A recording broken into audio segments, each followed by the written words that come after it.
Namaste,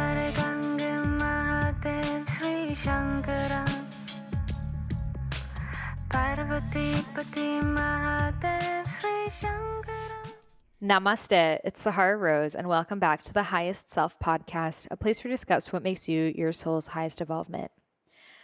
March is fully here. I mean, 2020 has been crazy, but I'm actually really loving the sacred pause that all of this stuff, media stuff, is giving us. So a lot of people are canceling events right now. A lot of people are spending a lot more time at home. And I think it's energetically what the world really needed right now. We all need to go inwards. We all need to find peace inside of ourselves. We all need more grounding. And I'm taking this time, more time at home. I'm not going out to as many events and dance classes and stuff, which, I really do love to do. But the beautiful side of it is I began painting again. I've always loved to paint. Growing up, I was very artistic. So I painted this beautiful yoni, which is on my Instagram at I am Sahara Rose. You could check it out. I put some rose petals all around it. And, just spending time in my home, in my sanctuary, and just taking care of the little things that are around your house that you don't think about because you're always on the go. So there's always a silver lining through everything. And I do think another thing that this could help us with globally are less flights, because I can't even imagine how many flights go out around the world every day, but that's a lot of pollution.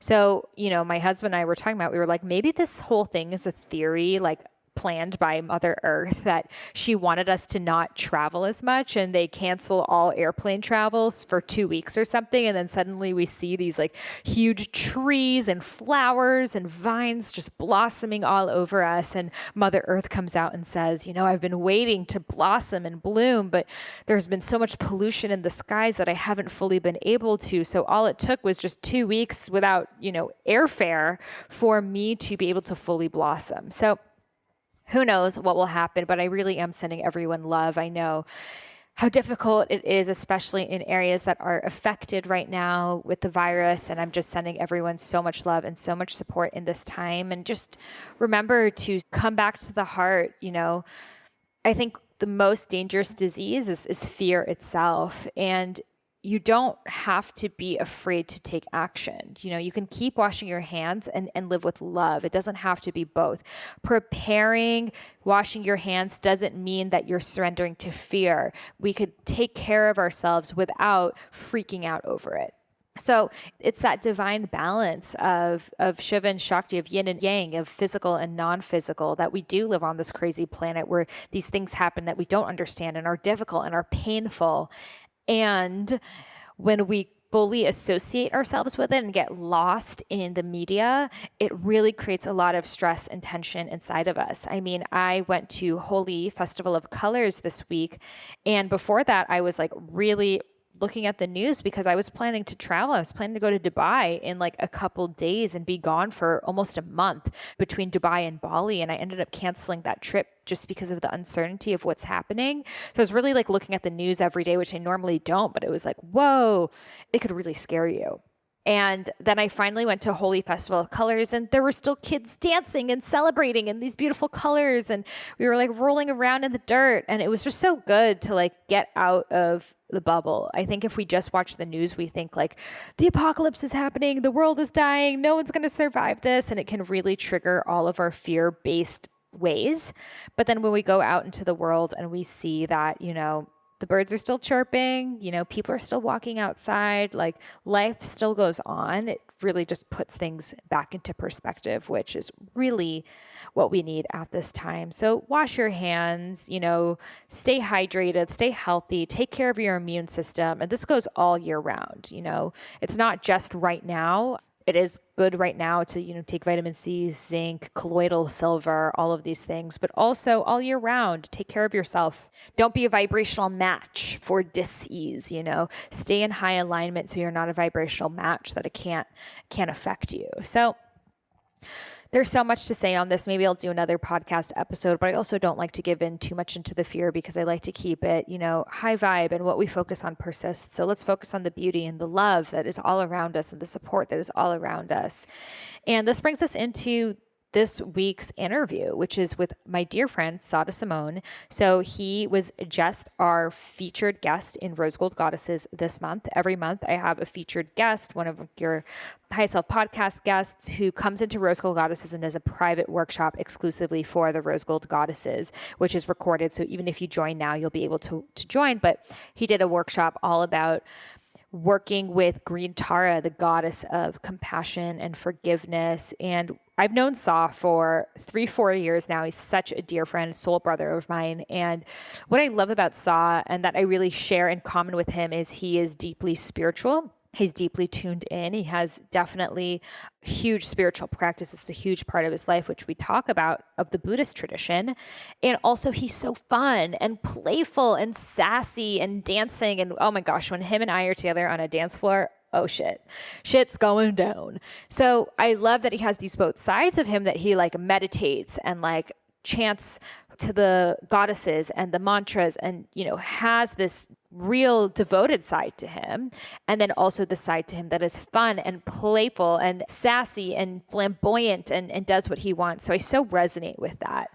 And in this episode, we talk about this duality that exists in all of us, the having desires while being spiritual, because I think a lot of us think we have to have one or the other. We're either spiritual or we're sassy, and he really shows that it is both. We can be playful and we can get down on our meditation pillow, and we talk a lot, just like we go really deep into having this balance within ourselves. What does it mean to be devoted? What does it mean to be disciplined? How can we make that more playful? What is the importance of joy in your life? And really breaking it down. So this is definitely like a vortex-y type episode. Whenever I have one of my good friends on, we're always just like blah, blah, blah, blah. So I think if you've loved those kinds of episodes, you're going to love this one. And Sa is just such a delight. Just his vibration, his voice, as soon as you hear it, you're going to be like, I feel at home with this guy. And he's really just such a blessing in my life. So I know you're going to love him too. And without further ado, let's welcome Sada Simone on the High Self podcast.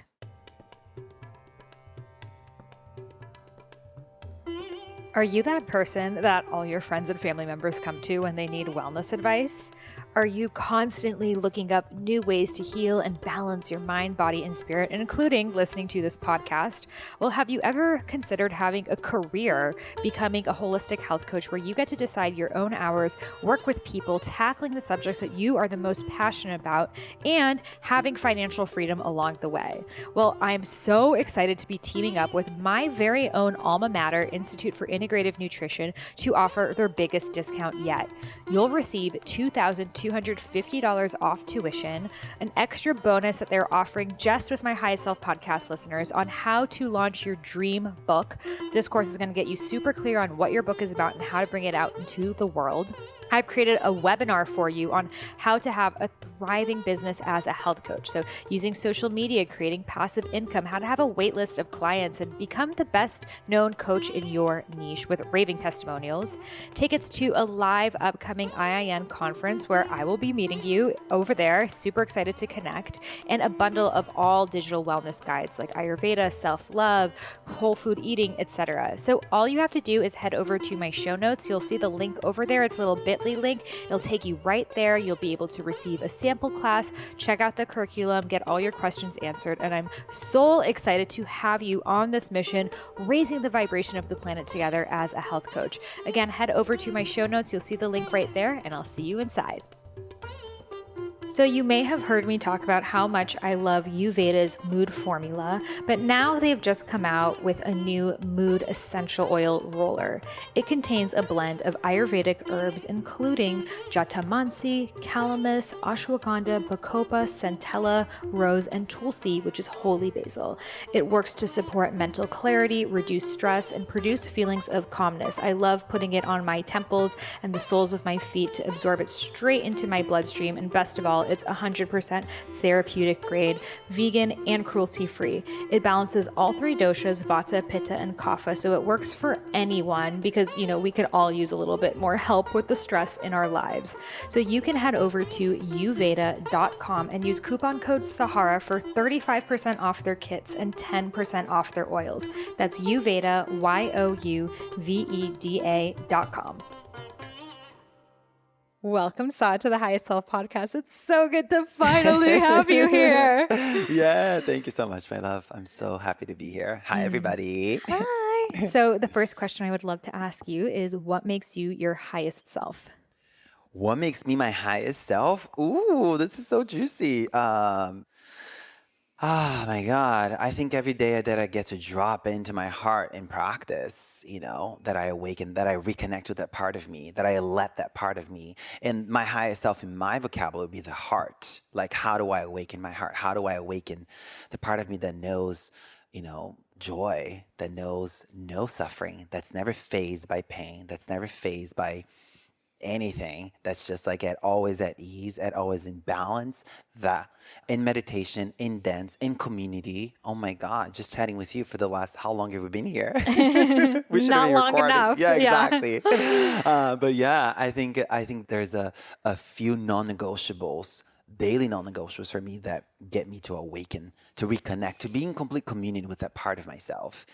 And it's evolved. Used to be in the past, used to be like in prayer, meditation, and doing breath work. And in the last few years, dance has become a huge part of it, And I'll share more about that, how the spiritual path had made me serious, and how I lost my sass, how I lost joy. I became too serious, and I lost like such a foundational piece of the healing path, which is to be playfulness. I've lost that. Oh my goodness. Like, Oh my whoa, goodness. girl, where No. did you go? We need you to be spiritually sassy. Naturally. So I think a lot of listeners who've come across your Instagram, the first thing they notice are your dance videos. And for those of you who have not seen his dance videos, you need to check it out right now. I'll put his Instagram in the show notes. But he is just dancing full of life, full of joy. There's no choreography. There's no memorizing anything. It's just you in pure joy. And also you with your mom, who has just gone through chemotherapy, and you moving to Florida to be alongside her for the past couple months. Yeah. And to see that level of joy in such a situation that could have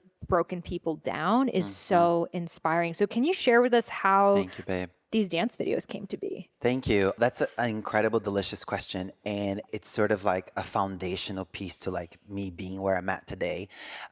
From like living in India, Nepal, Indonesia, Thailand, and living in Dharma centers, in monasteries, in ashrams, and modeling after the people who I thought were ultra spiritual, modeling after the people who I thought were like the mega spiritual people, and seeing how like I was subduing my heart. And I was just like modeling after them. It was like mind game. It wasn't the heart. It wasn't matters of the heart. It wasn't me awakening joy, compassion, and wisdom. The Brahma Viharas, the four qualities of the heart, was me just like playing another trick. And I was like, oh, wow. But if it took me a while to realize like, oh, wow, my mental obscurations, my tendencies are so creative that now I'm modeling after these people and thinking that that's what being spiritual is like, that's what healing looks like, is being all namaste all the time, not laughing out loud, not looking like a high vision mega boss queen all the time, and not dancing, not really bringing about emoting joy back into the world, and through this path, I was like, oh my God, something is really missing here. Because the healing, the transformation was taking a place where I had more spaciousness, which was great, but I wasn't like really feeling 100% like myself. In your vocabulary, I wasn't feeling like my highest self, And then I just, I would spend a few months in India and I would go to Bali for a few months. That was like how I did for 3.5 years. That was like the journey, naturally. And so from having this like back and forth, dropping in, being complete silence in India, and then going to Bali to go full Shaktima, like really awakening, dancing, sensuality, joy, sweaty dances, I started to notice like, oh wow, this perfect balance is where I feel most my true self. And then when I engage with people, I'm present and sassy, I'm courageous and kind, I'm brave and loving. Like I'm not, there's no missing aspect to what I'm doing. It's like I'm whole. I'm fully myself. And then here's the real two juicy things that really took it to the next level. I had an opportunity to sit with Jetsuma Tenzin Palmo, this living saint, spent 12 years in a cave. I had an opportunity to have a private audience with her. And she says, in Buddhism, there's 6 of the paramitas, 6 perfections. There's 6 qualities that, and you never hear me say to perfect anything, but there's the qualities of the heart, the qualities of your heart itself. I think these are things that we can cultivate and work towards developing to its fullest potential. She says these 6 qualities are in the Buddhist literature, the ancient literature, but I think you're here to teach the 7th one, which is not in the literature. It's joy. And I was like, oh, I fell off my chair, legit. I was like, oh my God, you're literally like telling me the thing that I knew I needed to bring into the space, right? And that doesn't end there. The next thing was, from all this travel, from finding these teachers, wanting to go after all this stuff, I realized that the Buddha had this group of main disciples, these main students that were the closest to entering to the next stage, right? One of them, Ananda, which is that archetype that a lot of us know to be the spiritual, the ultra spiritual, wearing all white. And nothing wrong with any of this, honey. You know what you need. You know the teacher that you need. You know the kind of practice that you need for you to go to your next stage. But I know that for me, and I know that for Sahara, for us, being spiritually sassy, awakening the qualities of the heart, and dancing our sorrows away, dancing all of our pain away, it's been like a huge part for us, right? And such a bonding thing for us. And then there's another disciple, another student, Manjushri, who I have tattooed on my right arm here. I found out later, after I had taken an initiation from the Dalai Lama on the Manjushri empowerment, which is a wisdom. It's, to simplify, it's like a wisdom god. It's a wisdom archetype. His mantra is Om Marapazanadi, Om Marapazanadi, Om Marapazanadi. Just like hearing the words awakens wisdom within you.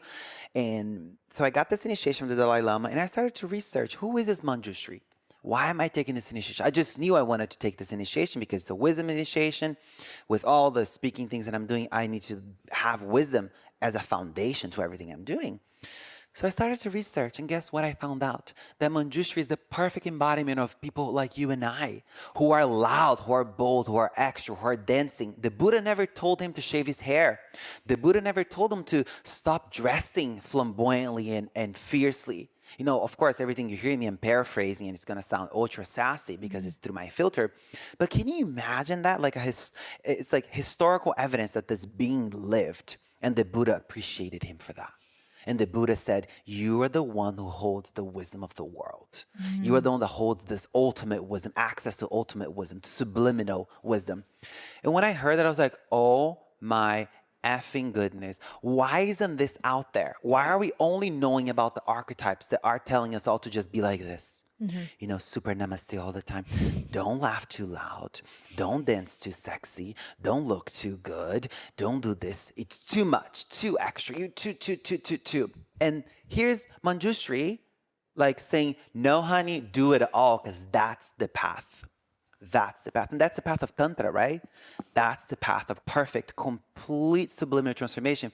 And I know that people like you and I, and a lot of people listening, if you have access to extreme emotions, you're perfect for Tantra. You're ready for it, because you can transfer this fiery energy to get to know your heart, to get to awaken your highest self. Okay, that was a long answer for so beautifully said. Oh, podcast done. Okay, so something that I have been questioning in my own mind, and you're really the perfect person to talk to about, is a lot of Buddhist texts that I have read. It's all about non-attachment, to let go of desire, right? To overcome the desire. And then Tantra, especially like Indian Tantra, not Tantric Buddhism, but that's what you specify in. So I'm curious. Yes. It's all about going into the desires, and that your desires are divine and sacred. And the pathway. So how can we have desires but still have non-attachment? Well, so here's the thing. A lot of what's out there in the people know a lot about Buddhism. You know, when I say I'm going to a meditation retreat, they usually like, oh, you went to Vipassana? I'm like, no, honey. Like it said that the Buddha taught the same Dharma 34,000 times. Some people say 3,000 times. Even if it was just 34 different ways, it's enough. But he taught different versions of it for different kinds of people. You and I would have heard what he had to say about like renounce everything and go live in a cave and be like, okay, boo, thanks for that look. I'm going to go this way. You know what I mean? I'm going to go back to Bali and dance my sorrows away and then meditate after the sweaty dance with a green juice in my hand, you know, while someone's braiding my hair and I have glitter everywhere. You know what I mean? Naturally. But what's kept a secret was Tantra. Because to go into the path of Tantra, you do need to have, it's what they call a foundation. You have to have some, it's not prerequisites, but you just have to have a strong foundation to know that we have cravings, that we have these tendencies, that we have these desires, and are we allowing these crazy tendencies, these crazy desires to run our lives? Or can we enjoy the delicious chocolate and be like, oh wow, this chocolate's so good, and that's okay. Allow it to pass. The problem is like, as we're having one bite, we already think, oh my God, I'm going to eat this entire chocolate. It's going to make me feel so good. And if I don't have this chocolate the same time, the same way, tomorrow, my life will suck. That's the problem. Attachment, when we think about it and we distill it to its down source, it's like a drunk state of mind where we are literally glorifying the good qualities of everything. Where we're exaggerating. It's an exaggerated state of mind where Sahara makes me, she's the sole source of my happiness, you know, or Sahara is the sole source of all my misery. And that's the mind of attachment. The way psychotherapy looks at attachment is completely different from what the Buddha thought. So that's kind of like a simple way to look at not having attachment. It's just, how do you look at your desires? How do you look at your cravings? How do you look at your tendencies? And how do you use this fiery energy to really go in? Can you, for instance, I'm going to give you a great example. I've had addiction to cigarettes, to Coke, to alcohol. And I was sharing in one of my courses recently, one of the lessons when I was talking about habits and cravings, all of it together. And I was saying, you know, there are times when I was living in New York and I would walk myself to the bodega, to the corner store with the fiery energy that I needed to have a cigarette now. And if I didn't have that cigarette, my world would crumble. But in that moment, sometimes I gave in and I walked in the grocery store and the bodega and I bought it and I smoked it and I felt gross after. But in that moment of switching the fiery energy of the craving, turning it inside, choosing to breathe, choosing to uncover the heart, in your vocabulary, choosing to uncover the highest self, the creative power that came from there. I came back home and I wrote. I came back home and I danced. I came back home and I envisioned the world. The magic that comes is so powerful. One of my teachers says that the most beautiful things that we have in the world have been created from that energy, where they transform the energy of the craving, they transform the energy of desire into creation, buildings, architecture, books, whatever it may be. Absolutely. And that's all sexual energy, right? You know, we oftentimes, let's say you have a sexual urge. Well, that is the same urge that will write you your book or record your podcast or create a civilization, whatever it is you want. It's all coming from that sexual energy, which is your life force. And, you know, you're really the first person that I see who connects that to Buddhism, because I often see that there's like that tantric path that is all about the sexuality. And, you know, sometimes the shadow side of that is the lack of boundaries, or, you know, we've seen it in Bali, a lot of just like messiness that's happening in that community. Yeah.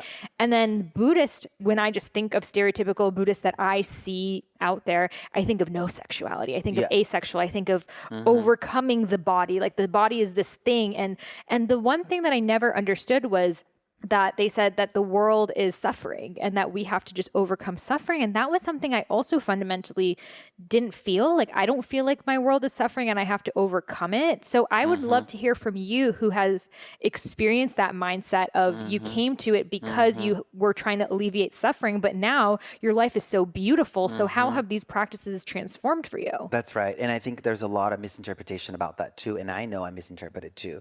It's like the Buddha, what he observed is that the human condition, there is a lot of suffering because we've cluttered our connection to our hearts. We're so misguided about the world. We're so misguided about who we are. We're so fixed in that identity. Ram Dass says something so beautiful. He says, we're so busy, and I'm paraphrasing, he says, we're so busy holding on to our unworthiness. We're so busy. And in Buddhism, you translate that as like, we're so busy holding on to our pain. We're so busy glorifying our negative qualities instead of looking in, right? And when we think about what the Buddha actually thought, he didn't teach suffering, he taught joy. He didn't teach the path to suffering. He taught the path, the polar opposite. He guided us all to awaken joy. How do we look at pain through the lens of the heart? How do we look at suffering through wisdom, through joy, through compassion, through love? And that's really the foundation of it all, is how do you use the compass of the heart, the 4 directions of the heart, to look at all of the pain, all of the problems that exist in the world. And then what we say, like what the observation of the Buddha, the world of suffering, is because the human condition, there is a lot of like things that are inevitably going to happen. We come into earth, a lot of our births are very painful. We get sick, we age, people die, we die. There's a lot of things that are like inevitably going to happen. But then he said, pain is inevitable. Suffering is a choice. And that choice, when we have choice, we recognize that when choice arises, that's where joy lives. That's where compassion lives. That's where wisdom lives. That's where love lives. That's where the higher self lives. It's in that moment of choice. And what I observed in my own life by studying Tantric Buddhism and embarking myself in taking these vows, it really is about like, really like this deconstructing. And I was talking about the internal garden of the mind. Like, how do you unravel the garden of your mind? How do you become the master gardener of your mind to really water the seeds that lead to awakening? How do you become the master of your emotions and your thoughts and stop giving in to destructive emotions? Stop giving in to thoughts that lead to suffering. And the Buddha is very clear about that. He says that there's only 2 kinds of thoughts. Thoughts that lead to enlightenment and thoughts that lead to suffering. Same thing with emotions, destructive emotions. There's emotions that lead to destructive feelings and destructive thoughts and feelings that support your awakening. And I think a lot of the times is we're just suppressing or exaggerating our emotions. And we're forgetting that suppressing and exaggerating are 2 of the same coin, right? 2 sides of the same coin. So, again, a long answer to a powerful question. But I think ultimately when we're talking about the world, there is suffering, the observation that there is suffering. There's the human condition, there's a lot of pain. And then you look at the statistic, the ACE study talks about 62, I like to say 2/3 of the US population has experienced trauma. And as a Buddhist, we say, that the other 1/3, they're just not documented. Everyone has gone through stuff. We all have baggage, and all these practices, all the stuff we're doing is just like moving the stuff out of your bag. Like, can we get this backpack to be a little bit lighter? And what can we put in there? Could it be joy? Could it be wisdom? Could it be compassion? Could it be Sahara's books? Could it be my books? Could it be things that support you to be your highest self, to let the heart lead, So beautifully said. I love that analogy of we all have the backpacks. What do you want to put in yours? And you can swap things out. You could have a sticky relationship with a parent and maybe you do a little bit of work on that so it gets a little bit less sticky. Maybe your hand is not like getting absorbed in there every time you think about it. So now you can think about it without as much trauma and stigma around it. Then next time you clean up a little more and clean up a little more. That's and right. and I think that people need to know that it's not instant, and he's not, what Sa and Buddhism are not saying is like, oh, well, you just choose your emotion. So if you're sad, that's your fault. You chose that. Like, experience your sadness, experience it shows up. But I think a lot of people, where they have an issue is how much do I experience the emotions I'm feeling, jealousy, sadness, anger, whatever. And when do I know to stop and then choose happiness? Like, when is it bypassing and when is it not? So what do you say about that? I love this. This is a huge Of course, we're just one. going deep on this one. I love this one. And only you truly know. I think that's a big thing. It's like what I tell all my students all the time. It's like, when is enough enough? And one thing I say, it's like, would you rent the same horror movie and watch 250 times? It's your choice. Would you replay that painful memory in your mind 250 times, 1,000 times? Or would you revisit a couple times and say, I've learned, I have grown, I have regret, I have forgiveness. I'm becoming the next best version of myself. I'm letting my highest self, I'm letting my heart lead the way. I think spending too long on anything, we ruminate. When you ruminate, scientifically, it's inflaming our body's chemistry. It's creating more routes in the mind for more of that to prevail. And what comes down to it, it's like, yes, feel the feels, experience the emotions, but then choose to say, you know what? Oh, wow, that was really heavy. That was really intense. But the question is, what do you do as it arises? Do you allow yourself to be overwhelmed by it and be overcome by it?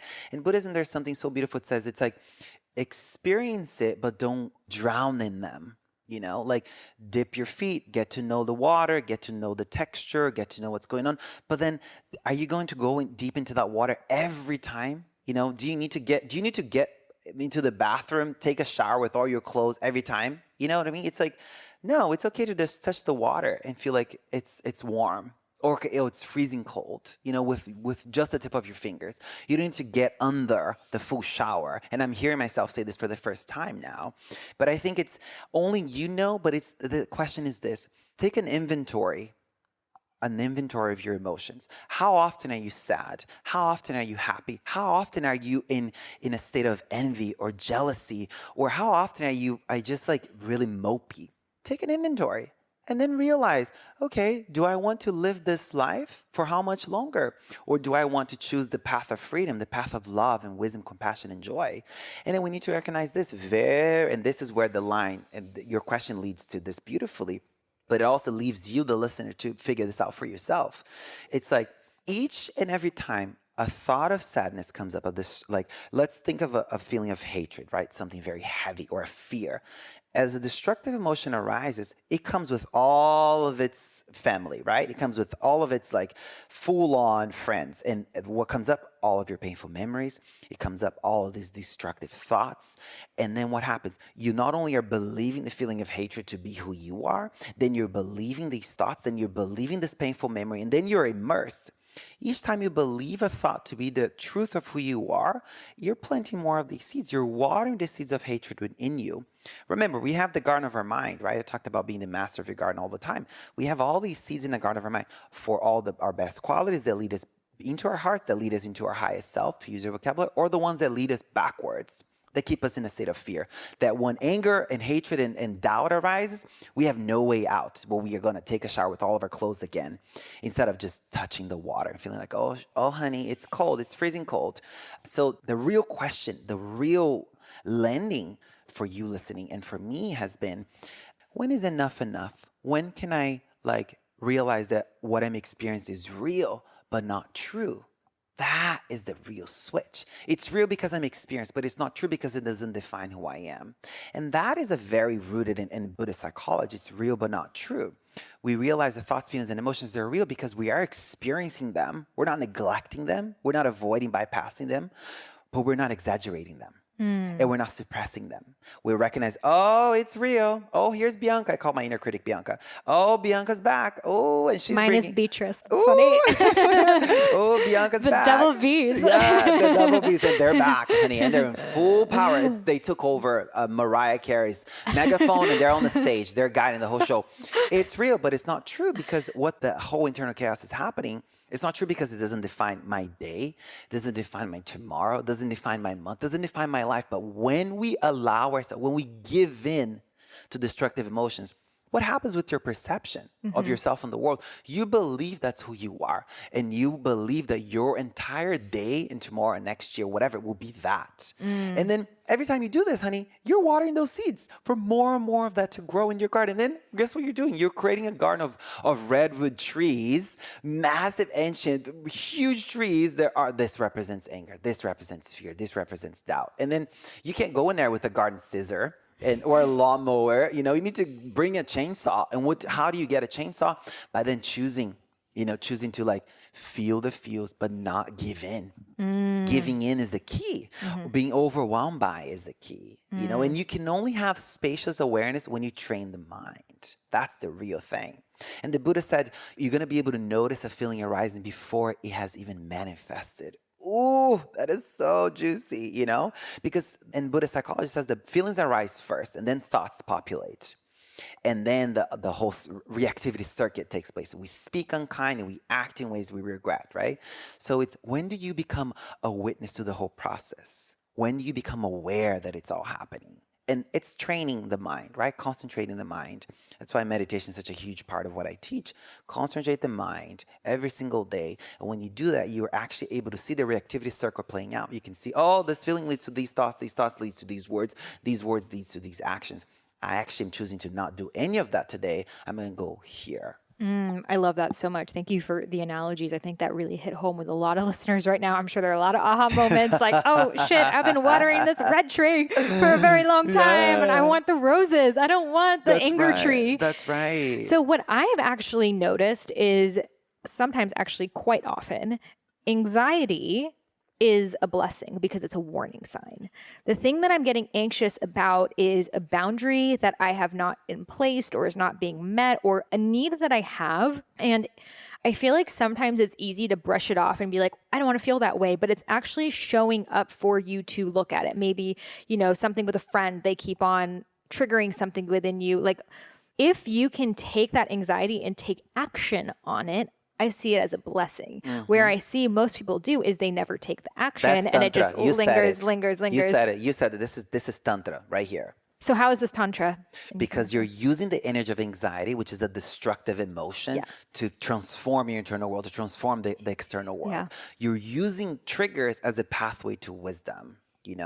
And you said something, and I was like, I had just released a meditation on using triggers. And I remember, I don't know exactly what you said, but you had left your bag on top of a car. Yeah. Or something like that. Did that happen? Yeah, I left my wallet on top of my car and I drove off, and someone stole my wallet and tried to open up all these credit cards with my ID. That's right. And it led to that happening. I had to go to the DMV and change things. And then I found out I had a parking ticket and it was unpaid, and led to all of these things that kept showing up. But actually it ended up being a physical manifestation that I wasn't being on top of my money in my life. I just wasn't checking my bank statements and this. And I was like, oh, whatever, I'll deal with it later. That's right. That spirit literally had to take away my wallet. So I would have to go look into all of it. So again, that trigger was the blessing. And what I remember watching being like, this is so perfectly genius what you said. You said it's a redirection. That's the word. Rejection is redirection. Exactly. Yes. And that was so freaking deliciously oh my God, so perfectly stated, because it really is.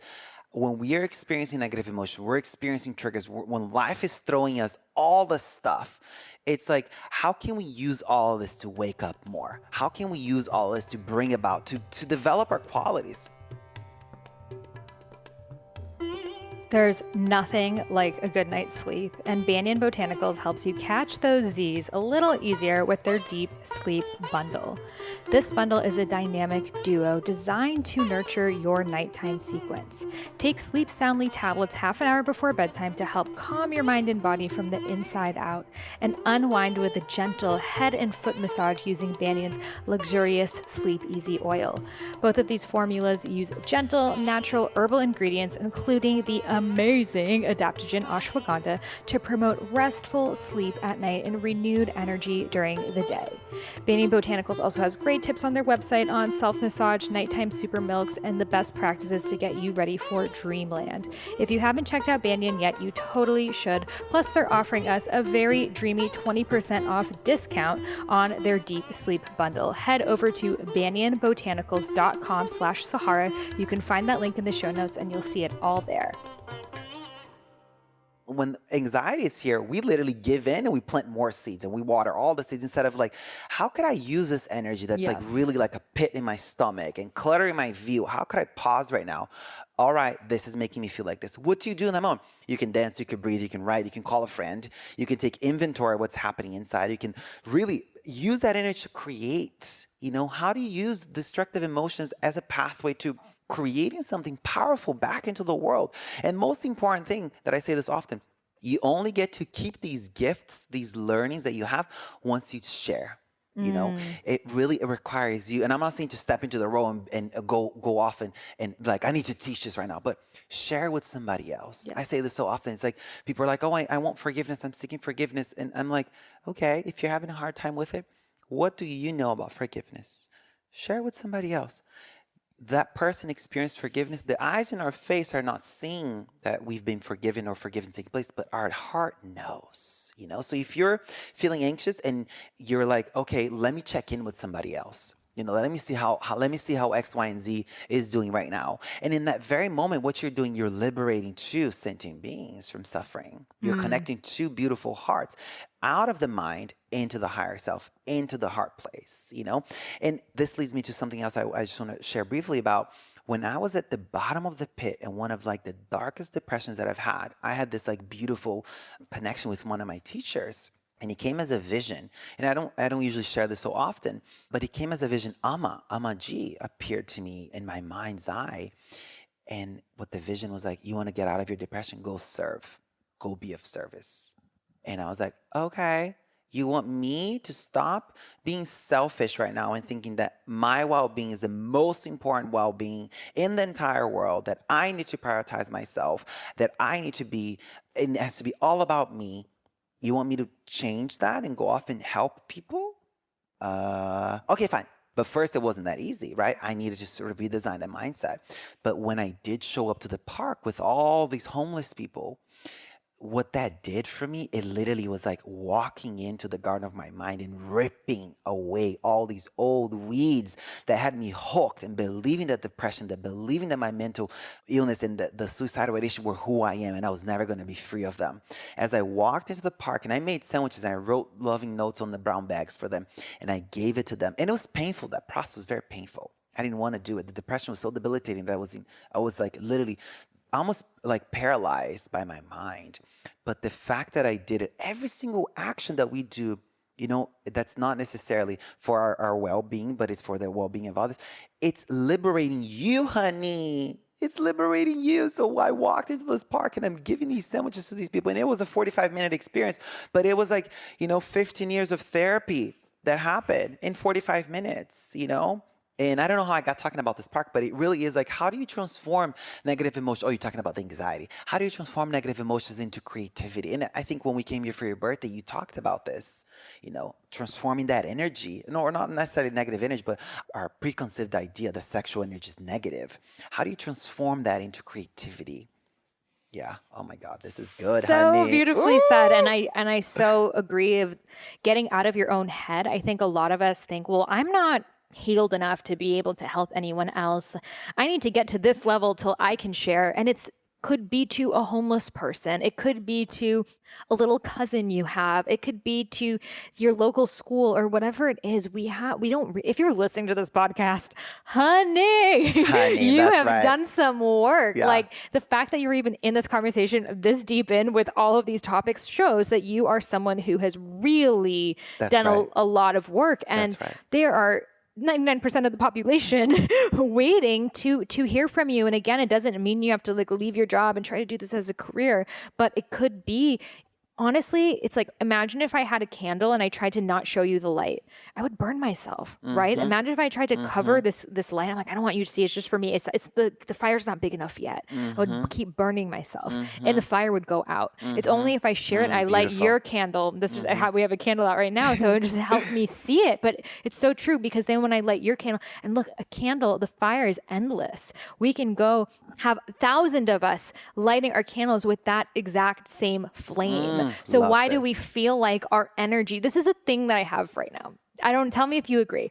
I feel like in the spiritual community, there's a lot of this like talk of like, your energy is finite. So like, be really careful, like how you use your energy. And I agree, like we need to sleep, we need to rest, we need to chill. I'm all about that. But I think that we're spending so much time on like, oh, I'm not ready, or like our fragility, that we're not going out there. And like so many people listening to this will be like, I'm an empath, I can't help homeless people or whatever. Don't get me started on that. Right. And I think it's like, great, like we're all empaths. If you're a human, you're an empath. You feel other people's emotions. It's part of being a human.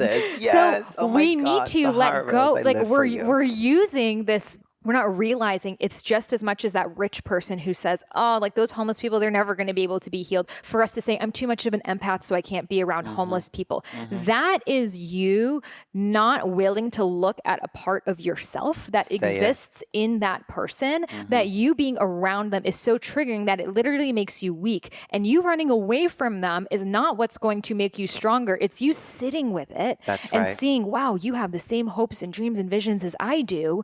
And that expands what is possible for me too.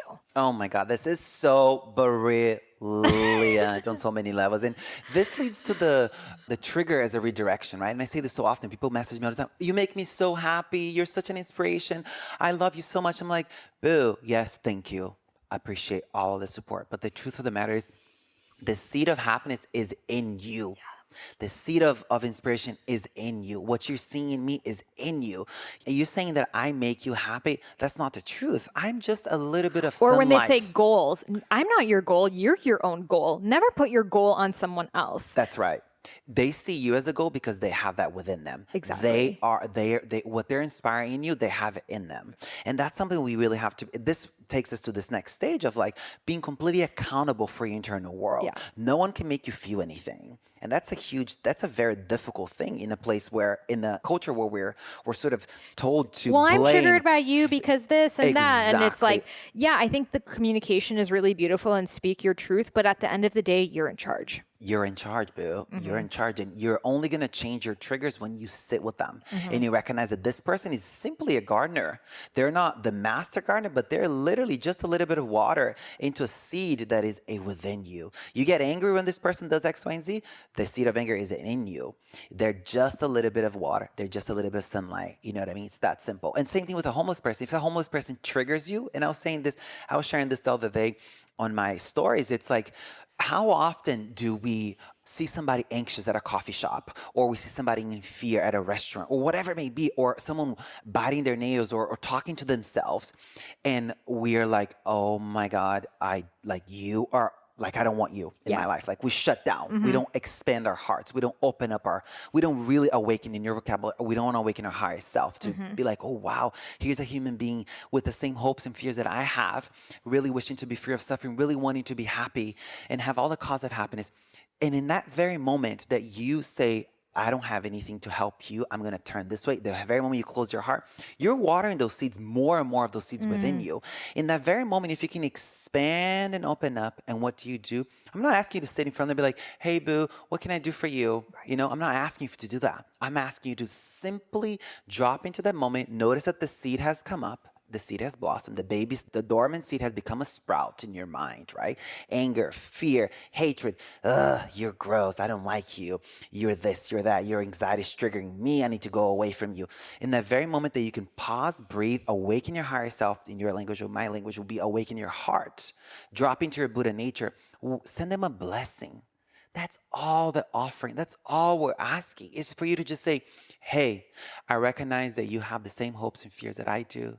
I recognize you have the same potential that I do. May you be happy. You could just say, may you be happy. May you be free of anxiety. Whatever it may be. And what you're doing is you're sending a signal. It's rippling to the entire field where we're all connected to. And if you're doing this and you're hooked up in a scientific lab, you know, you have your I forgot the name of the machine, but EEG scans, MRI, whatever it may be. The research shows that what's happening in your body's chemistry, it's being upgraded. Blessing people, it's actually blessing yourself. Why would you not do that? Why would you choose to be hooked on a negative emotion? Why would you choose to be hooked on a destructive emotion? Why do that? Become a blessing factory. As you're walking on the street, bless everybody. What happens with that? You enter into a state of, I like to call it a miraculous state, where like gratitude, awe, and wonder become a default. You're no longer seeing people, you're no longer zooming into people's flaws. You're seeing people's beauties. And then what happens with that? You see your own beauties, and you celebrate your beauty, and you celebrate your success instead of the other way around. This and then leads to the next thing. When you're on Instagram, you're only seeing people. They're better than me. They're doing this thing, or I don't like this about them. They're this, they're that. In the other space, if you're coming from this blessing mindset, from this miraculous default, you're literally on Instagram or whatever it be in life. You're like, oh my God, I celebrate all your successes. I rejoice in your beauty. I rejoice in all the merit that you've accumulated for yourself. You know, because nothing came about to be just like a snap of a finger, honey. It sometimes people make it seem like it's so easy and simple, but it's not. It's in Buddhism, we say it's many, many, many lifetimes in the making. Our conversation right now, we've been plotting this for so long, you know? So if you're listening to this, it's too late. You've already been blessed. That's right. We're blessing you. You can't can't take it back. That's right. We That's love right. you. We want the best for you. May you be Yes. free of suffering. May you be free of suffering. May you always recognize that you have a choice. You have a choice, and that choice is right here within you. The blueprint of your awakening is right here at the center of your being. My teacher says, it's as close to you as your eyelashes. We just can't see it because we're so hooked. We're so trapped. We're so trapped in that little part of our garden, that small little area of our garden where we believe to be the whole garden. No, boo, look around. There's beautiful white roses growing all over you, but you're so hooked in that one little area. Get out of that area. Take inventory of your emotions. How often are you in that space? And then I always say to my students, it's like, what do you do to cultivate the best qualities in your life? What do you do? What brings you to that place? And look at your goals, right? When you've set a goal in mind, and then when you think about, I want to do this thing, and it has all these negative emotions attached to it. Fear, insecurity, doubt, shame, blah, blah, blah, blah, blah. Okay, great. How do you then look at that goal and see what's on the opposite of these negative emotions? And then when you look at that other page where you drew the goal and you look at the positive qualities that represent the opposite of the destructive qualities. Does that make sense? Absolutely. And then you create these little thought bubbles of like, what do I do to cultivate courage? What do I do to cultivate creativity? What do I do to cultivate love? What do I do to cultivate wisdom? And then you make a list of things. I'm not saying go drop everything you're doing, go move to the Himalaya and be a monk in a cave. No, boo. Cultivate courage will be for you to, as you're walking, if you're living in New York City, where I currently live, and you walk by a homeless person, don't just walk by them like they're nothing or nobody. They don't have the same potential that you have. Pause for a second and just wish them well. That's an act of bravery. That's a courageous act. You're literally awakening all the potential for your goal to have a completely different set of emotions hardwired to it. Emotions that will set you free. So beautifully said. And, I often, when I see people, especially disabled people, I'm always, when I was young, I think I got this from Aladdin or something. I always felt like your wishes were like, you only had a certain amount of wishes or whatever. And it's this like finite scarcity mindset that they even put into our heads.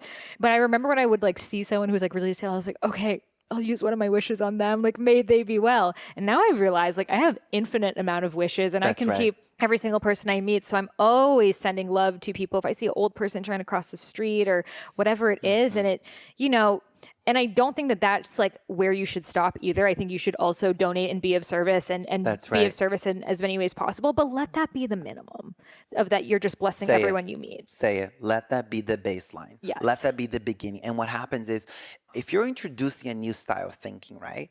And all of a sudden you've been hooked in envy and jealousy and hatred and all this misconception about yourself and the world. And you're listening to this podcast and you're like, okay, let me introduce a blessing. Let me become a blessing factory for a day. Let me see what it's like to, the person at the coffee shop, although I don't want to really engage with her because I'm listening to this podcast in my ears, but let me pause for a second and just hey, in my mind, I'm saying, may you be happy. And as you introduce a new set of thoughts, what's going to happen? You're going to redirect your mind. Mm-hmm. As you redirect your mind, as you're creating new pathways in your brain, as you're really uncovering more of you truly are, as you're uncovering the qualities of your highest self, as you're uncovering the qualities of your heart, what happens is the way you speak to people, the way you act around people, it's going to be mixed with love, compassion, and wisdom and joy. Mm. So when you act from that place, honey, be ready to be surprised. Because you are in for a freaking delicious ride that is beyond anything you could ever imagine. I mean, honestly, hello. Look at what we've been able to create, by really introducing thoughts of enlightenment, by redirecting the mind. We have charge of our internal world, honey. We do. We absolutely do. So something that I have been really on a journey to create is to learn from joy. I've realized that many of us, and myself, the times that I've learned the most have been through hardship, through family issues, whatever it is. And I truly believe that it is possible for us to fully learn from joy. And it's something that I'm calling in to be my reality. But then sometimes I'm met with, an issue in my relationship or whatever it is. And I'm like, oh, why do I keep learning from the triggers and this? And I want to elevate my frequency. So I'm learning purely through love, through dance, through union. Do you think it's possible for us to only fully learn from joy? Oof, that's such a delicious question, honey. Oh my God, that's a big one. I think we do need to like clean up that garden a lot and sprinkle a lot of seeds of joy, sprinkle a lot of seeds of all the creativity, sprinkle all the seeds that lead to awaken our best qualities, the cultivate and develop our best qualities. And then yeah, it said that the historical Buddha had cultivated so many positive merits, right? We cultivate merits, well, as I translate it to be, it's like spiritual money. Every time you send a blessing to a silent blessing, in whatever you're doing, you're cultivating this spiritual money. Your spiritual bank accounts is getting bigger and bigger and bigger. And your karmic bank account's getting smaller and smaller. The negative karma, the things that you're here to purify and grow and learn from, it's decreasing. So it said that the historical Buddha had cultivated so much positive merit in his lifetime that his mindset was always in a state of joy, always in a state of wisdom, compassion, and love. And across the yogic sutras, across, Ayurvedic teachings, it all leads back to that. The source at its core, at its base essence, is Satchitananda. In Buddhism, is the Brahma Vihara. It's all blissful, wise, knowing, loving, compassionate. And to then sort of round up in your question, I think we can learn from joy, but what happens is we get too attached to this experience. So we try to hold on to the good feelings. The same way that we have an aversion towards the negative feelings, or some of us have been habituated to hold on to the negative feelings. We do the same thing with the positive feelings. We hold on to them as like our utter, like, I need this right now. And if I don't have it for the rest of the day, I can't do it. But what if we can expand, even wider from that place? And one thing that I would recommend doing, it's like, write down what's coming up for you as you're experiencing a moment of like ecstatic bliss. Write down what's coming up for you in a moment that you're experiencing ecstatic joy, because we're so trained to write down what's coming up for us when we are experiencing negative emotions. Yeah. Write down what's on the other side. Yeah. And think about that and look what's on that list, and then let's work on creating that. Well, I think the reason when I think about those moments of ecstatic bliss or joy, dancing, sexual union, etc., I'm not even thinking about writing. I'm so present in the being that doesn't come to mind. Whereas when I am stressed out, it's almost like so much for me to be present in that I can't contain it, I need to write it down to release it. That's right. So do have this beautiful moment of ecstatic joy in sacred sexual union. And then as that feeling is sort of wearing off, accept it, that's passing. And then see if you can put pen to paper and just like become aware. What's in here still? What are the family members that come up with when joy is around? Because we always think of like when a destructive emotion is around, what are all the sisters that come with? Oh, it's anger, it's fear, hatred, And then we write those out as a way to process, to heal, to transform, to transcend, to awaken more joy, love, and wisdom. But if we're looking to learn from joy, then we have to sort of like, become more aware of what is it that comes up when joy is around, And the most important thing is to not hold on to it as like, I need this to be as it is, otherwise my life sucks. That's a big thing. Like we have completely attached to positive emotions and completely averse to negative emotions. And can we navigate the waves of life? In the Mindfulness Sutra, it's a very traditional Buddhist text. It says, there's three main waves that navigate through a mind, the three waves that crash into the shore of our mind: pleasant, unpleasant, and neutral. When things are pleasant, we hold on to it. When things are unpleasant, we push away. When things are neutral, we're sort of, looking for the next thing. And in a moment of choice, your best qualities arise. In a moment of pause, your best qualities arise. So as you're experiencing a pleasant moment and you're like, oh, this is pleasant, cute. In recognition that it's pleasant, in recognition that it's making you feel good, in that very moment of awareness and not complete being defined by it, you're awakening your best qualities. That what happens is they're not triggered by external circumstances. They're always coming from the inside out. A lot of the positive emotions and negative emotions that we experience, it gets triggered by circumstances, right? External things or even internal things come up. But the qualities that we're talking about, this moment of joy, this ecstatic joy, love, and compassion and wisdom that comes up, it's always from the inside out. Happy feelings, negative feelings, they're transient. What's innate, what's unconditional, subliminal, it's the qualities of the heart, it's the qualities of the higher self. And that is what we're here to awaken. That.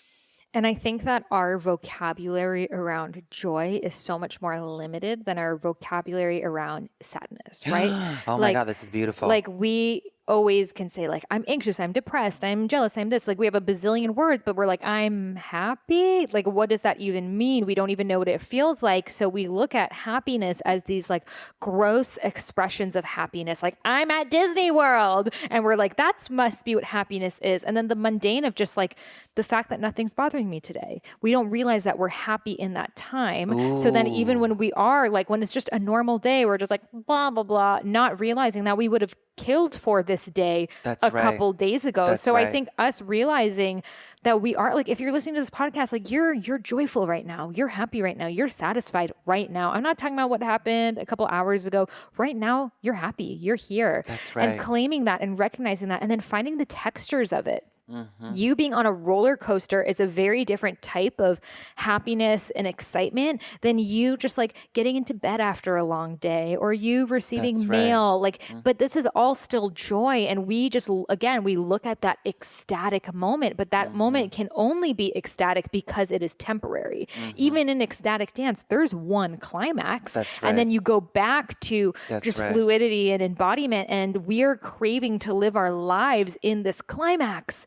Know, and that's what I see a lot that's happening in the law of attraction movement. It's like, how can I be so happy all the time?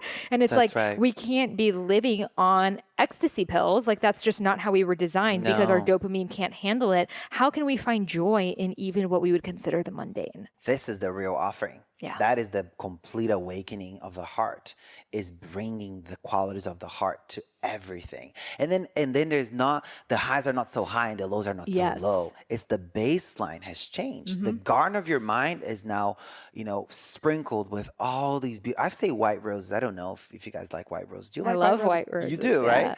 And I'm just, rose gold. Yes. Rose gold roses. Yeah, exactly. All over. That is my gold dipped rose right there. That's right. Oh, I saw it in your birthday. So imagine a garden of your mind, filled with gold roses everywhere. And imagine that. That is the baseline that we're talking about, like this unconditional joy that is as you're just walking your dog, as you're sipping your coffee in the morning, as you're driving to work and the sun's coming up. And not distracting yourself in that moment. Not, okay, what's going to happen next? Okay, let me check Instagram. Oh, what is my email? Realizing you're joyful right now. That's right. And then you stop chasing for it. That's right. Recognition is the key to watering those seeds. It's okay right now. And simplicity, I think a lot of times, and for me, it's been a big thing, as I shared with you on your birthday. It was like, what are my keywords for this year? There's no rush, and it's simplicity is the key. Because I think when things are simple, we believe something is missing. We have this continuous undertone of being dissatisfied. Nothing's ever good enough. I'm not good enough. I'm not this enough. Life is not this enough. This baseline of dissatisfaction has, as we changing it and understanding that when things are simple, it's because it's literally wonderful. It's simplicity is joyful. Simplicity is kind. Simplicity is grace. And I'm really tapping into that more and more into my daily life. Like simplicity is the way, And I think that we live in a world that's a buffet, right? So even if we're at the all-you-can-eat buffet, I'm like, well, you got the pasta. I didn't get the pasta. Should I be getting the pasta? And it's like, your stomach is only this big. Like, you can't eat everything. And there's going to be a lot of experiences that you might want to do in this lifetime, but that's not what this lifetime is about. You have to choose what is the most exciting for you, what is the most pressing for you, and give that your all. I think a lot of people, they feel like there's so many options out there, so they just stand paralyzed and they don't do anything. They're just looking at all the never-ending buffet. They're like, shit, what if I choose the wrong food and then I don't like it and then I didn't eat that one and da-da-da. And it's like, just have your meal. That's your meal. Go for it. And then once that doesn't feel good anymore, have something else. That's right. I think we run away from just that simplicity. If we think about back in the day, back in ancient India and stuff, it's like, I'm a medicine woman and this is what I do. I'm a whatever, this is what I do. For us, we have this constant FOMO to everything in life that it keeps us in this perpetual state of dis-ease, unhappiness, dissatisfaction. When those people, because they didn't even know those options existed, it actually helped them. So it's not that we need to go back in time and like let go of our options. And it's still beautiful to have, like, we were just like talking about all these different ideas that we have, and it's still beautiful to do it. But choose your thing that you really want to be yours. Get to the bottom of it. Like Buddhism for you, like you, since I've known you now 3 years, like you have been like going from teacher after teacher and like really getting to the bottom of this to the point that you're able to have your own interpretation of it. That's right. But had you just like, I don't know, read a couple Instagram posts of the Buddha, like you would not have been as immersed in this to even realize it at its core to then be like, okay, there's actually this whole entire interpretation of it that the world doesn't know about. And I did the same thing with Ayurveda. Had I not gone to the roots of it, I would not have been able to be like, well, there's actually this whole other approach. So, you know, this is really an invitation to anyone, whether it is a spiritual lineage or painting or whatever it is, like commit to yourself enough to get to the root of something, to really honor it. I think commitment is something that's really like missing and unsexy in our society. And it's, again, we're like serial daters and everything in our lives. That's right. So get to the root of something, understand it, like even like a human, like when you understand that human at such a deep level, it's from there you're able to come up with different ways to interact, like a marriage, a lifelong marriage. You've seen so many sides to that person, but so many of us are like, oh, I didn't like how you cut your toenails. Next. That's right. And what is that saying about ourselves? That we're not able to look at those quirks or those different parts of ourselves. Beautiful. Oh my God. Commitment. Such a big thing. The discipline. And it goes back to worshiping your heart, to worship your higher self. That's what we're asking for. Because every single one of you listening, every single person in the world is here for a reason. You are deserving of this earth and you have a mission here. And that mission is you find your own unique way of conveying love, compassion, wisdom, and joy back into the world. It might be for me teaching, writing, speaking. Same thing for Sahara. For you might be making jewelry. For you might be, I mean, I use this example often. For you might be making clothes. For you might be whatever it may be that you're doing. And that's what you did in your past life. You were right. in fashion. Yeah, that's right. Exactly. Oh my God. So true. Not too long ago. And magazines. That's right. And transforming that and making sure that once you recognize that that's what you're here to do, and that's your way of conveying love, compassion, and wisdom back into the world, it's sacred. When I look at that piece of jewelry that you made from that place, although it might not have an Om sign or anything Sanskrit related or anything spiritual related, it might just be that because you've created from that place of joy, that place from your heart. The higher self created the love, the heart created. When I see this and when I put it on, imagine the imprint that's creating people's minds. It's reminding them that they too have that potential. It's reminding them that they too have something special in them. That something special needs to be shared with the world.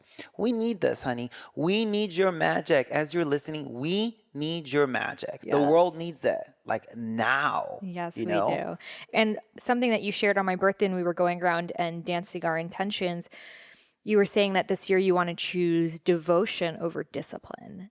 And I really loved that because I think a lot of us, when we think of the word discipline, we think of this like this, it's like this hard thing I have to do from the outside. And it's this like very masculine texture, but like devotion is showing up for your practice, not because you have to do it, but because you want to do it. And that carries this like sacred vibration to it. So this work, this healing work, the forgiveness work, and Saw has so much of it, you know, check out his courses, his meditation, so much. It's like a lot of heavier stuff. That's right. But you're doing it in a way that is uplifting it, and it's a sacrament to the divine, and that makes you want to show up for it. That's right. Say, honey, loud and clear. And I love the discipline versus devotion. I think Nia shared that. Okay. But I let you rip it because that was so beautiful. And it's something like as I'm receiving as a teaching too, because, you know, discipline, if it's not supported by joy, if it's not supported by wisdom, by kindness, by grace, then there's no point doing it. Then you become rigid. And then what's going to happen to you, it's what happened to me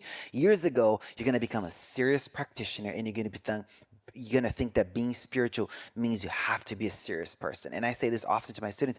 If you've become serious on a healing path, turn it all the way, honey. Go the opposite way.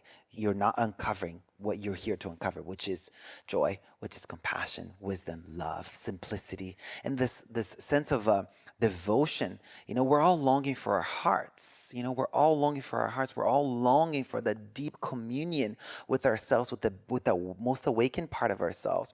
This is what devotion is about, is making a commitment to connect with a part of you regularly. And again, as the Buddha shared with you, as the Buddha shared, and as Sahara shared with me earlier today, as I was telling her about ideas of relocating and how to take my practice to another level. And you do all this work and to the point that you could just be in a state of meditation, that you could just be in a state of complete awakening. Your perception is so wide to hold space for everyone and everything constantly. You're completely aware of our interdependency to everything and everyone, always, that we're constantly co-creating reality. And everything we're sharing here, it's because of cause and effect. We're completely the utter creators of we're the creative directors of our entire experience, the good and the bad, right? And that what you shared is like, imagine when, you walk in a state of devotion. I think that's the offering. I have so much I want to talk to you. I will have to have you on the podcast again. But guys, has been such a dear friend of mine 3 years ago. I thought it was 5 years ago because it feels like a long forever time. ago, but it was definitely early 2017, like beginning of the year. Oh my God, yes. When I joined Moon Club and you were the first webinar that they had done. I don't even think I really watched the webinar. I just saw you. I was like, I need to become his friend, And you hadn't even fully stepped into your sassiness at that point. Yeah. Like you were carrying it on a personal level, but it wasn't part of your work. It wasn't. You were still in that more like Buddhist teaching route, but I could just feel it in your vibration. Yeah. And then you invited me to come to the Yoga and Science conference because Ed Stern had invited you. And then that's when I showed up late and Deepak Chopra walked on stage and I walked up to him, which led to the forward of my book. And then I remember, then I met you. I was like, I just walked up to Deepak Chopra, That's right. And I have the postcard still because we went to lunch after and your friend Pacha wrote this postcard that says, welcome to the table, and the mark of the date is the day you met Deepak. And I'm like so grateful that I have that. But you were the angel in my life because had I not connected to you, I wouldn't have been at that conference and I wouldn't have walked up to Deepak Chopra and like so many ripple effects after. And now I'm just so grateful that he was definitely like our teammate in a past life because now you're working with him and connecting with him. Now we're both going to be teaching on his retreats together. And it was just like in own like past life relations. I'm so curious what all three of our lives were. We were on the step squad. Yeah. That's right. Oh my God. So I always consider you just like such an angel on my path and someone who I truly consider a soul brother. I feel like if I were in a male body, I would be you. And having you at my wedding and it connecting you back to your Lebanese roots and the healing of that. And I'm so grateful for our friendship. Thank you. Same here, my love. Honestly, thank you. Thank you. Thank you so much. And feeling is mutual. And if you were in a male body, honey, I'll be all over that. So where can the listeners connect with you, follow you, take your courses, all the good stuff? All of it's on IG. All of it's on Instagram at Sadi Simone. I put all the links there and you can just find all the courses there and, all the amazing stuff right now. There will be the Transform Your Inner Critic into a Healing Ally course, which is an amazing, red hot, powerful, delicious course. And the extremely popular one, which is the shifting from a mindset of scarcity into a mindset of abundance. Both courses are, really playful, very rooted in contemplative psychotherapy and Buddhist psychology, really bringing you everything that I've learned to transform my life to share in a way that's like relatable and digestible, that you will feel empowered to become your own powerful, the tattoo that I have on my left arm is become your own refuge, take refuge in your heart, take refuge in your higher self.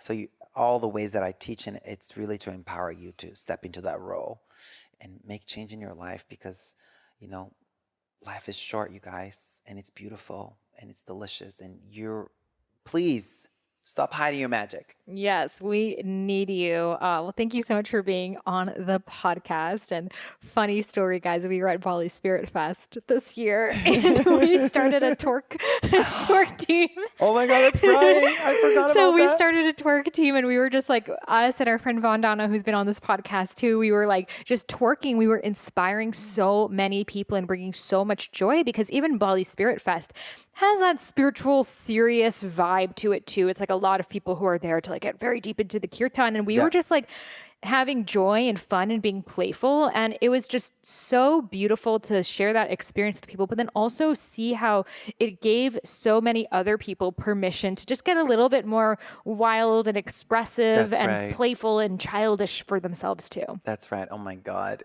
My God. And did we go up to this guy and said, we're part of this? Professional twerk team, yeah.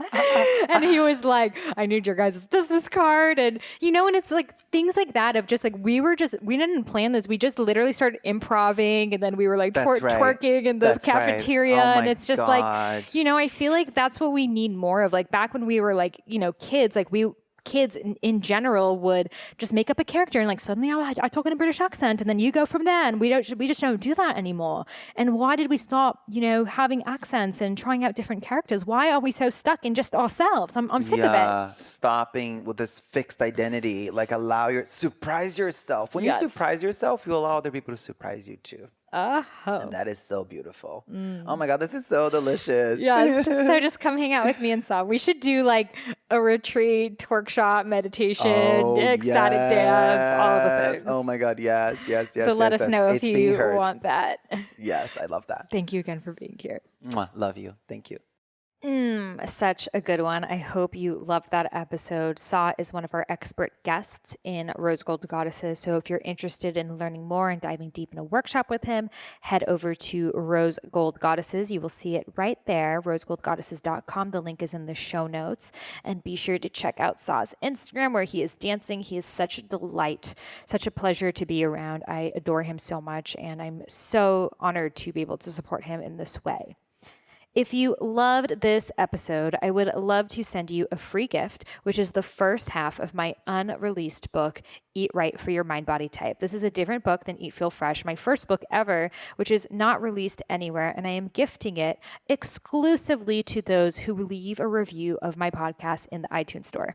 So all you got to do is head over to iTunes where you may be listening to this podcast and leave a review. Take a screenshot that you've left it and email it over to me at sahara@eatfeelfresh.com. Again, that's Sahara, Sahara, at eatfeelfresh.com. And I will send you back the first half of my unreleased book, Eat Right for Your Mind Body Type, which goes all into Ayurveda, doshas, plant-based nutrition, body types, all of the things in a really fun and engaging way. So this is my gift to you for free for supporting the podcast. Every single review I personally read. It really helps the podcast be listened to by more people so we can raise the vibration of the planet together. And I am so grateful to have you on this journey. Thank you so much for listening, and I'll see you on the next episode. Namaste.